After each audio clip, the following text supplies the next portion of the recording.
ESG reporting, integrating security into corporate governance. I'm Lindsay MacDonald. I'm the moderator for today's panel.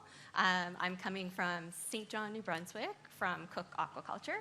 I'm the IT security manager focused on governance, risk, and compliance. Really excited to be here with our panelists today, some brilliant minds, and I will let them introduce themselves. Maggie. Good afternoon, everyone. My name is Maggie. I've worked in the financial industry, banks and insurance corporations for about 20 years. 2 years ago, I decided to go into medium-sized organizations, and I'm currently working as the Chief Information Security at Verisent. I'm in charge of security compliance, cloud security, corporate security, endpoint security, and everything to do with security, including physical security. Our organization is across the globe. We operate in many different localities, which means that we have to comply to several regulations, such as GDPR in Europe, in the US as well, the Canadian regulations. So it's really nice to work in an organization where I'm able to, be able to work with all of these different groups in different countries. And today, I'm happy to be part of this panel to talk about ESG reporting. And I'll be talking mostly about my experience in the regulated organizations. Hi, my name is Farah Ehsan, and I have MBA in Information Systems Management. I have been an entrepreneur for 18 years. And from last year, I jumped into cybersecurity field, and currently I am GRC analyst at IRM Consulting, and I'm here to share my knowledge and get knowledge from my panelists. Thank you, Farah. Hello, everyone. My name is Rick Moroz. I come from the University of Guelph. Within the University of Guelph, we recently launched a new research institute called the Canada Cyber Foundry. And the goal of the Canada Cyber Foundry is to allow companies on the small, medium business side to have someone to reach out to. Our kind of overarching goal is to eradicate cyber poverty by 2030. And what that means, obviously, it could mean a lot, but really just educating people. And as businesses come under attack, a lot of them, as we know, go out of business within 6 months of being attacked for ransomware, for example. And our goal is to have someone to turn to, and then as we develop our program more, to reach out and allow maybe financial help, but definitely lessons learned, and to promote the awareness factor. On top of that, I manage 2 programs. The current one that we run is a Master of Cybersecurity and Threat Intelligence. It's a hands-on program. It's in person, just due to the technicalities required. And then in the future, we are looking to launch a Master of Cybersecurity Leadership and Cyberpreneurship. And that really is to fit that middle ground where we're seeing a lot of these questions come up. Should we report ESG? Should we not? How do these decisions get made? And to have somebody with both technical and leadership skills to report back on both sides is something we're proud to introduce into the academic landscape. Thank you. Fantastic. Thanks, guys. So really, let's talk about ESG. Investors and stakeholders care about ESG because it really reflects on the organization's impacts on the community and really around the globe. Companies are really no longer, or shouldn't be, looking at security risks as just an IT problem. Cybersecurity risks are a business risk. So there's been so much globally just talking about how environmental impacts are huge, and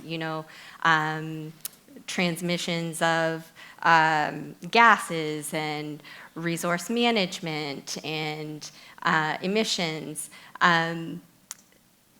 But we have to take a second and realize that cyber and privacy are really kind of coming up on that, and it's important that we continue to grow within the ESG landscape. So to date, there are a few different frameworks that are used. So there's GRI, so the Global Reporting Initiative, the Sustainability Accounting Standards Board, and the CBSB, the Climate Disclosure Standards Board. So those three frameworks don't all include cyber. The first two do. And Maggie will talk a little bit more about that when we get into some of her questions and her knowledge. ESG is environmental. Sustainability and governance. Yep, so ESG, when we look at it, so there's carbon emissions and resource management, which are key factors within environmental pillar. These cyber risks can impact energy efficiency, supply chain, and data centers. Protecting data and privacy is essentially the social pillar. Cyber attacks can lead to loss of customer confidence and reputational damage. The governance pillar is really where a lot of cyber actually lives. This is, from my perspective, because I'm GRC, it's the GRC play of how it all comes together. It's talking about the transparency, the ethical practice, resilience, and the board's oversight. So let's move into some of the questions. So Maggie, let's talk about ESG reporting from a corporate sector. Can you share a little bit about your experience there? Mm-hmm. Yeah, so as you mentioned, ESG, there is a few frameworks. In the corporate sector, which is mostly the publicly listed organizations, and I've worked in this insurance and the banks for about 20 years. It's something that is spoken to at least once on a yearly basis because it comes along with the annual reports. Every year, there is some drivers for that, and mostly the reason is that in Canada, although ESG is not actually mandated for all companies, but the federally regulated organizations such as the bank and insurance, they are actually mandated to not just one, report on their financial performance, which is the annual reports, but to also incorporate elements of environmental sustainability and governance reporting, because they're huge organizations. They must show that they're able to sustain, and not only that, but there is a lot of demand from investors and stakeholders and shareholders that organizations must really transparently report how they're managing the risks and how they're managing their opportunities, right? We all know that in order for organizations to have opportunities and good financial performance, sometimes they have to take risks. And risks in organizations are managed at the board level. So the board and the committees of the board, they're the ones who have to manage all kinds of risks. So cybersecurity, as Lindsay, you mentioned, it falls under the governance aspect. So in the corporate sector, the focus of governance and the focus of risk management is highly visible at the board level. And if you're a VP or in cybersecurity, your focus will be to report anything related to cyber risk and security risk to the board.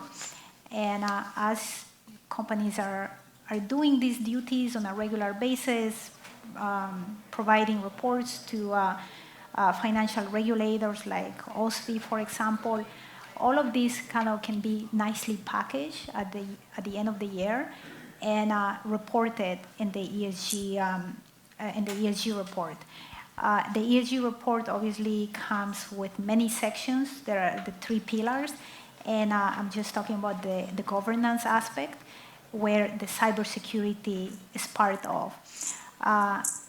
Other reasons why this has become a focus in the corporate sector is because really is a major risk. We see the threats in the landscape and security. There is a lot more risk than there was before, and a lot more focus of the investors. Investors actually use the ESG frameworks, such as the GRI that was mentioned and the SASB, in order to evaluate how much the organization is doing and really try and put it kind of like a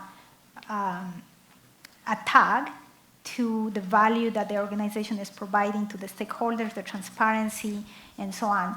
So anybody who is potentially going through a merger and acquisition will be valued by an investor, an institutional investor, and the organization must have all of these elements that go in the ESG reporting. So those are the drivers. So it's not actually mandated for all the companies, but it's mandated for federally regulated organizations. And then I want to mention as well that the cybersecurity risk in itself, that is not mandated in the ESG reporting. However, it's reported. So there isn't anything that says you must actually, the organization or the bank or the insurance must report on cyber insurance as part of the ESG. However, it's a good thing that all the organizations are doing, such as banks and insurance. And then the other thing is that it really, the two frameworks that exist right now, like the GRI and the SASB, those two frameworks actually include many metrics that can be used, like environmental factors. You probably have heard about carbon. Under social responsibility, there is diversity and inclusion and all of those. And under the governance pillar, these two frameworks actually really focus heavy on cyber risk. And that's really good because then it provides the appropriate metrics that can be used as a benchmark for the companies that are reporting on ESG so they can follow it. And once you follow this framework, then you're able to benchmark with your competitors. So it can also be used as a competitive tool to benchmark with other organizations. And one last thing that I wanted to mention is that these two frameworks are actually really up with the times, and they recognize that cyber risk is actually a very big threat for organizations that can actually impact the financial performance of the organization. I think you mentioned the reputation, but also the long-term sustainability of the organization. There are some organizations that may actually cease to exist if a cyber attack happens to them. So having the ability to have a good security program, have good metrics, a good reporting to the shareholders, it really kind of places accountability on the organization and also the board so that they can, the board of directors is fully aware of the risk. They can't come and say that, oh, I wasn't aware of the risk. I wasn't aware that management was doing this, that management wasn't managing cyber risk properly. They never asked me. If it's all properly reported with financial metrics and with these ESG metrics, then the board has accountability on this cyber risk. So that's about the drivers, why it's done, and why it's good for the organization and the potential impacts. Yeah, do you want to talk about anything else? So what does that process look like to prepare for an ESG report? Yeah, so am I still on? I don't think I'm on. Can you hear me? Good. So the process really looks, it's actually in the organizations that I work is quite simple, right? So I work in cybersecurity the majority of my career, and in roles, the leadership roles, and governance roles mostly. So people that are in a governance role, GRC, normally they will be approached by corporate communications office and legal and the compliance team. And so they do that on a yearly basis before the annual reports, right? And as you might realize, the banks and the insurance, they follow mostly an October to October timeframe for the annual report. So they will be preparing the financial report and the ESG reporting in that quarter, like in September even August, September, they will be preparing everything because everything has to be wrapped up by October 31st. That's when their reporting period ends. There's other organizations that do January to December, so they will be working on those 3 months prior to that year end on preparing. And it really, truly is a Word document that comes to you, and it has all the sections. There is the social responsibility section, which is normally something that I didn't work on. And there is the sustainability section, environmentalist section, and there is the governance section. Even in the governance section, there is operational risk. There is, like if you're in capital markets, there is financial risk and technology risk, and mine was the cyber risk. And so for the cyber risk section, really is writing up the elements of your program, the security program, how it's aligned to the NIST cybersecurity framework or any other frameworks. If the organization has certifications such as SOC 1, SOC 2, ISO 27001, ISO 27017, which is normally for the cloud environments, then it's kind of writing up that, you know, we have all of these, we have policies and procedures in place. So it's really including every element, security governance, security awareness, even the relationship of the CISO, the Chief Information Security Officer, with the board. How many times per year does the Chief Information Security Officer meet with the board or the committees of the board to explain how the cyber program is going, to report on the risks, KRIs, KPIs, any other metrics, or even incidents that the company is facing, right? Like companies have different degrees of security incidents before like a security breach is actually happening. But if there is small security incidents, all of those are always reported on a regular basis. So all of those things are actually something that is incorporated into the ESG section on the governance section of the ESG. And so once you kind of do that write up, then somebody else kind of embellishes that. But from my perspective, I just provide many of the facts about the program and the KRIs and the KPIs, how the security program is aligned with industry standards, and even like how much phishing simulations do anybody know about phishing simulations? Even that can be reported into the ESG as to like the click rates, right? If I say to you that, oh, every time that we send a simulation, the click rate is like 90%, is that a good thing? Right? A lot of training and awareness is required. And so, but if you have like a good click rate, I work in organizations where we had click rates under 2%.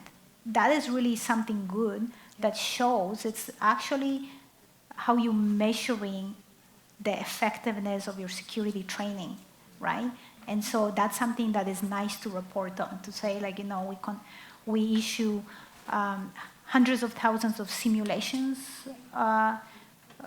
phishing simulations, and our click rate remain under our threshold, right? Because we always measure with thresholds. So too bad some people are leaving. I don't think it's very interesting, but thank you for staying. Raise your hand if it's too boring. I can make it more interesting. So, yeah, so that's the kind of things that you can report in the ESG and the process. So once I give that back, then somebody embellishes that, which is normally the corporate communications and the compliance team.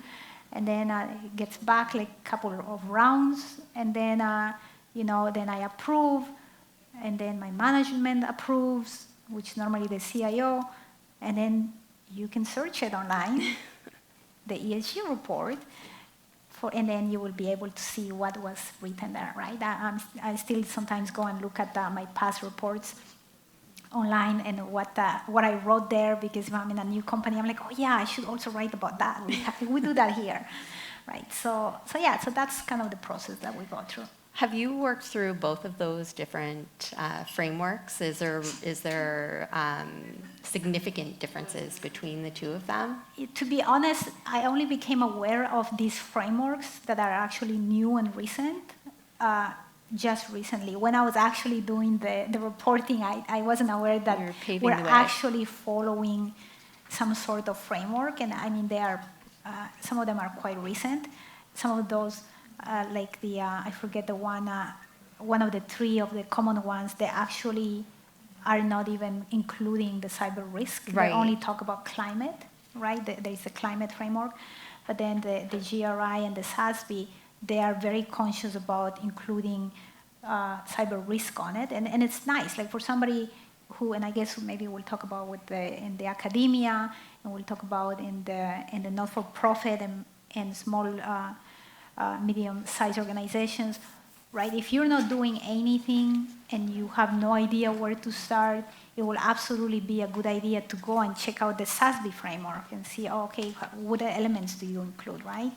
And but you have to realize, like I work in organizations that are large where they have tons of people actually working on that are following these frameworks, and there is teams dedicated to do this, right? Because they have to produce an annual report that is going to be vetted and published and Right. for publicly traded organizations, right, that are audited and so on. I'm sure the small business organizations are audited as well, but they may have smaller teams where you may actually have to go and read up on the framework and understand how do we go about doing this. Right. So definitely interesting how you've kind of created your own path because there was no framework.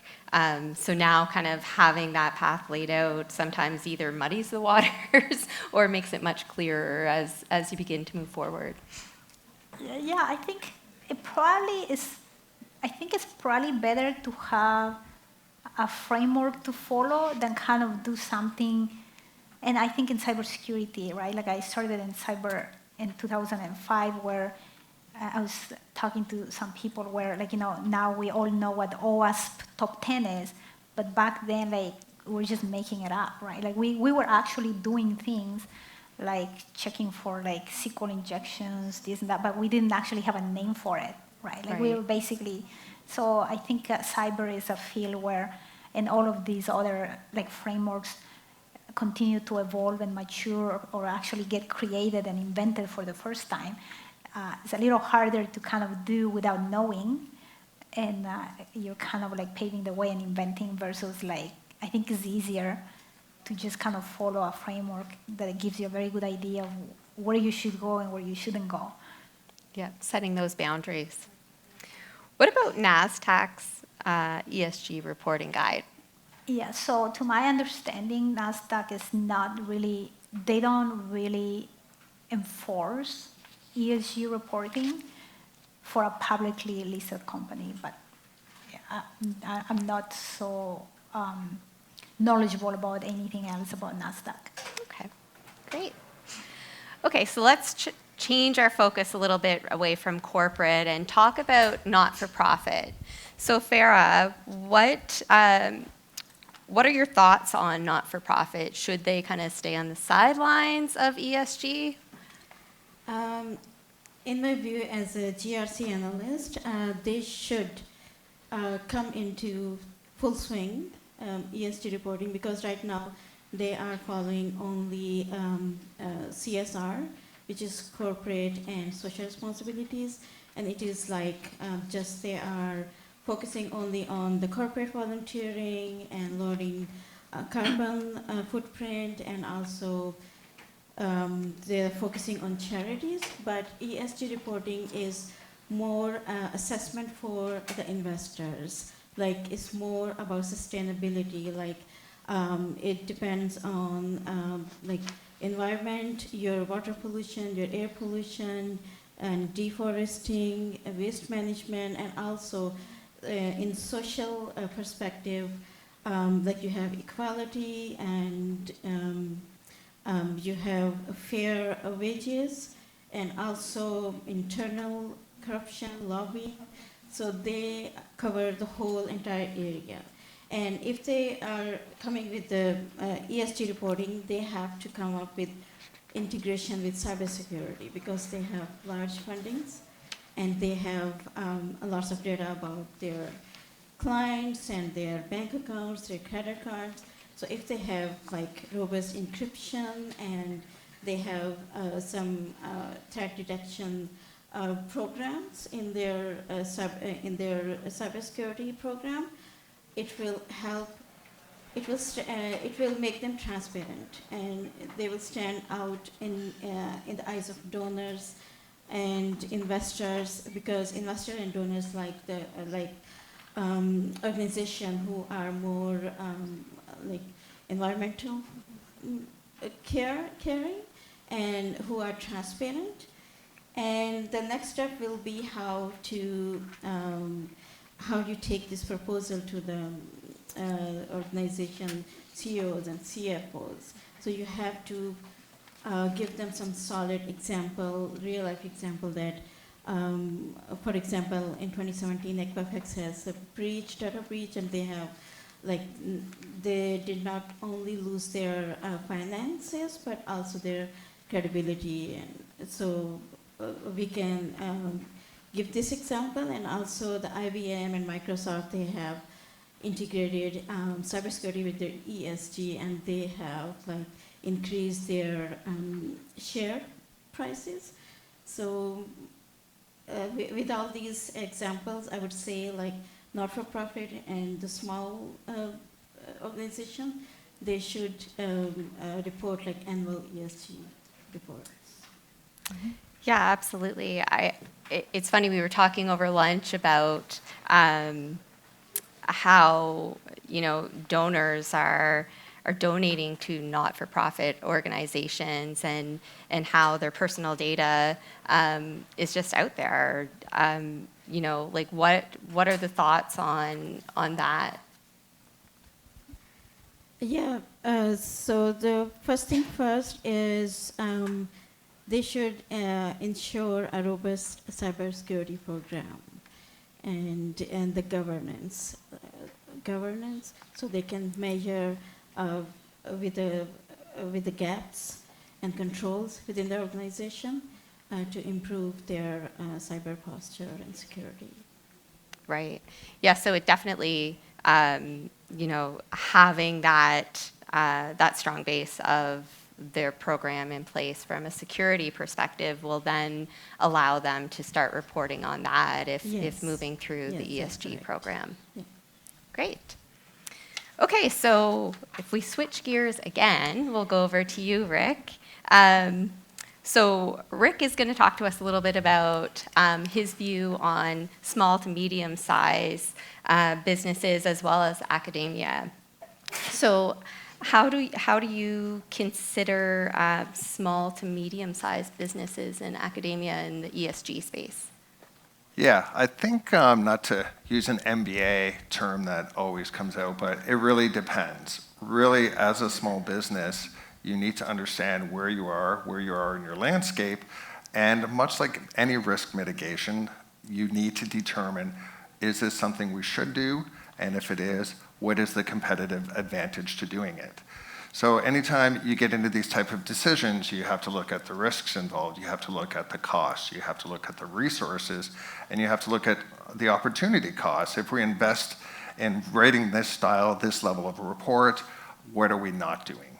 So I think there's a lot of considerable items to look at. However, at the end of the day, if you want to grow as a company, if you want to be able to maybe someday in the future, you will need this in order to work with government agencies or to be a tier 1 vendor. It's perhaps something that should be on your radar. It's something that you should put in your business plan.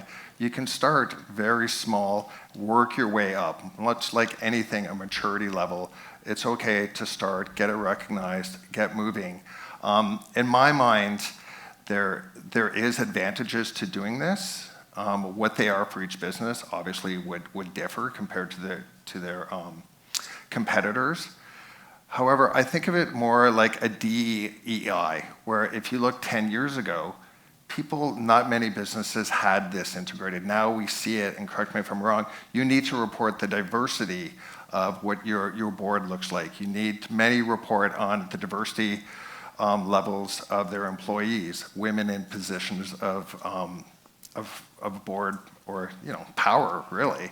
And even though initially that seemed like, okay, something maybe we should do and we shouldn't do, businesses saw the results. They saw that having a strong DEI policy allowed people to be themselves, allowed people to grow, to give their opinions, to give different perspectives where they come from their background, and it has resulted simply in greater profits and greater growth for companies. And so when we get into doing this, I think it's something that not all businesses would want to do initially, but opening that kind of Pandora's box and seeing what's under there, whether it's good or bad, it may be difficult initially to determine, okay, who's going to do this? What's it going to look like? What are the downsides? Are we too transparent? Because a lot of small, medium businesses really don't have a board of directors. They don't have somebody who can take and do, okay, this seems right, but what are the side effects? What are the downsides of this? So that's the way I think of it, and it's something that a lot of companies need to grow into. And with that, knowing that, it's worth the risk to allocate resources to try it out, and then get it out there, much like we talked about corporate social responsibility, where this has more rigidity to it. It has more frameworks to it. If you're going to put the time in and you're going to look at protecting your data, prove it, show it. And from the academia side, really, we talked about the investments a lot, especially in the US. You're talking $16-17 billion worth of investments that universities have, where that can cover a lot of companies, not all. We're seeing that right now from a geopolitical landscape, where not everyone's impressed with where money is being spent from where their tuition goes or where their money as an alum goes. And I think from a small, medium business, it's very difficult, but it's a path you should investigate to see where you fit and where that advantage could be. Yeah, absolutely. What do you think the benefits are for the organizations? I mean, really, you're creating a framework, so that alone is going to enhance your risk management by allowing, putting this on a business plan. You're probably going to create critical success factors for it, and out of those critical success factors, you would have KPIs. So now you've started a reporting framework on how you want to create and make this object come true and report on it. So I think that as if you want to be ever sell and bought out, you now have a track record from what you've done and how you've grew the business. Obviously, competitive advantage, operational resilience. You're stronger. You have some of these controls in place. You may not be able to afford every control or offset every risk. I mean, the idea of eliminating all risk does not exist. It shows your customers who you are and customer loyalty, and really just long-term sustainability should be built into this. And I think that's the advantages when it comes to running a business properly and knowing what's out there and taking advantage of the knowledge you have. Absolutely. Thank you. That's great. Thank you. It's interesting how no matter what sector you kind of look at the end of the day, that's what we all are trying to achieve is a successful, sustainable company, whether it's non-for-profit or academia or corporate. Any other questions that I didn't ask from the panel that you guys would like to talk about or that? Or maybe to the Yeah. folks here. Anybody, any questions? Yes, go ahead. So I have two questions. One is what is the industry standard for a phishing clicking rate at this point of time? And the second question is in case of a small business vendor, how it is difficult for them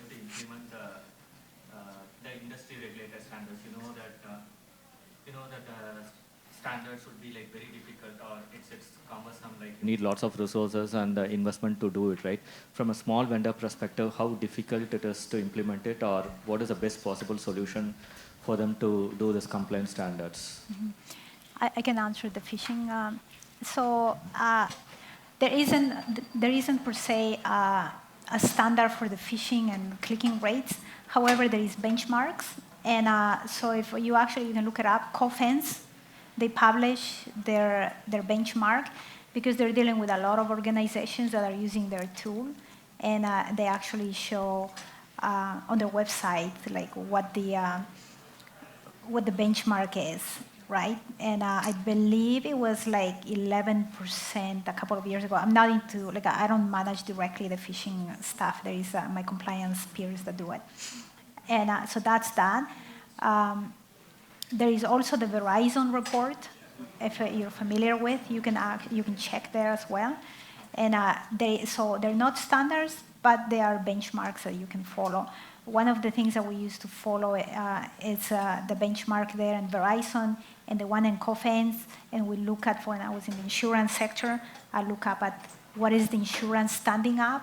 So if the insurance was standing at 9%, we wanted to be below that, right? And that's basically what you do, how you use a benchmark. The second question was about the standards for ESG reporting. Yeah, the small vendors, how do they implement Yeah. it? Because it's too difficult for them to implement the standards, right? Yeah, so I would say, like, like anything, like, NIST, right? It's huge, NIST, right? But if you kind of tailor it down to the needs of your organization and even start with a light version of it, is always better than nothing, right?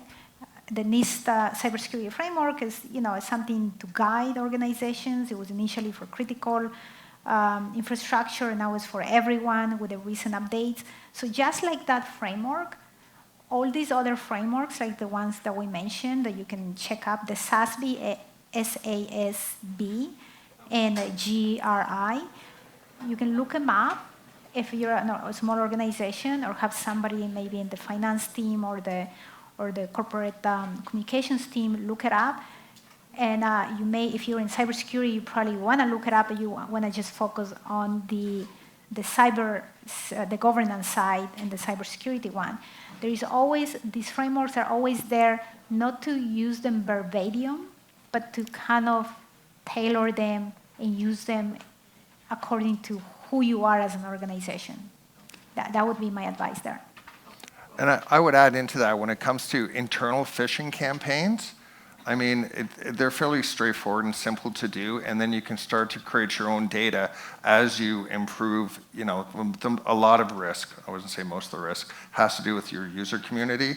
So you put that as a critical success factor, and then one of the KPIs would be, from year after year, do a phishing campaign and knock it down from 15% people who clicked on it down to maybe 12, 13. And it's difficult nowadays because phishing is getting so, with AI, with anyone can set up phishing. It looks exactly like, so it's that training, but that's a very simplistic and fairly inexpensive way to prove and start showing your stakeholders how, to delve into something like just cherry pick a NIST framework component and controls, and then use that to really start the journey. Thank you. I would add to that as well that, when you think about the ESG framework, it's really GRC. If you're focusing on that GRC section and you're looking at your security awareness and you're doing the right things with following that framework, that's a step in the right direction from a cybersecurity perspective as well. Yeah, I would totally agree. Like, if you're doing all the elements of GRC, then you're covered for your section in ESG. It technically is the same. You've done your part. All right, well, that is just about it for us today. Thank you for joining the panel, and thank you to my panelists. You were fabulous.